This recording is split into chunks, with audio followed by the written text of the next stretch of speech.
स्वागत है आपका हमारे YouTube चैनल बहुरंगी कहानियाँ में। जादुई जिन्ना। बहुत समय पहले जंगल में 3 अच्छे दोस्त रहते थे। एक हाथी, एक मगरमच्छ और एक जिराफ। वे हमेशा साथ रहते और एक दूसरे की मदद करते। एक दिन उनके सामने एक जादुई जिन्न प्रकट हुआ। जिन्न ने कहा, मैं तुम्हारी कोई भी इच्छा पूरी कर सकता हूँ। बताओ तुम क्या चाहते हो? तीनों दोस्त बहुत उत्साहित हो गए और अपनी अपनी इच्छाएं बताने लगे। हाथी बोला, मेरी सूंड बहुत लंबी है, मैं चाहता हूँ कि यह छोटी हो जाए। मगरमच्छ ने कहा, मेरे पैर बहुत छोटे हैं, काश मेरे पैर लंबे होते।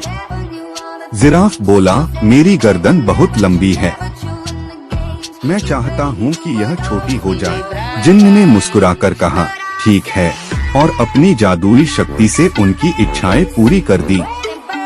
अब हाथी की सूंड छोटी हो गई, मगरमच्छ के पैर लंबे हो गए और जिराफ की गर्दन छोटी हो गई।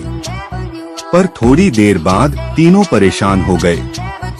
हाथी बोला, अरे नहीं, अब मैं पानी अपने शरीर पर नहीं डाल सकता और न ही ऊंचे पेड़ों से पत्ते तोड़ सकता हूँ। मेरी लंबी सूंड ही अच्छी थी। मगरमच्छ रोने लगा, अब मैं पानी में ठीक से छिप नहीं पा रहा हूँ, मेरे छोटे पैर ही सही थे। जिराफ भी दुखी था, ओह नहीं, अब मैं पेड़ों की ऊंची शाखाओं तक नहीं पहुँच सकता, मेरी लंबी गर्दन ही ठीक थी। तीनों दोस्त परेशान होकर जिन्न से बोले, कृपया हमारी मदद करो, हमें पहले जैसा बना दो। हमें समझ आ गया कि हम जैसे थे वैसे ही अच्छे थे। जिन्न हंस पड़ा और कहा, मैंने यही सिखाने के लिए जादू किया था, हर कोई जैसा है वैसा ही खास और परफेक्ट होता है। इसके बाद जिन्न ने फिर से जादू किया और तीनों दोस्तों को उनके पुराने रूप में वापस ला दिया।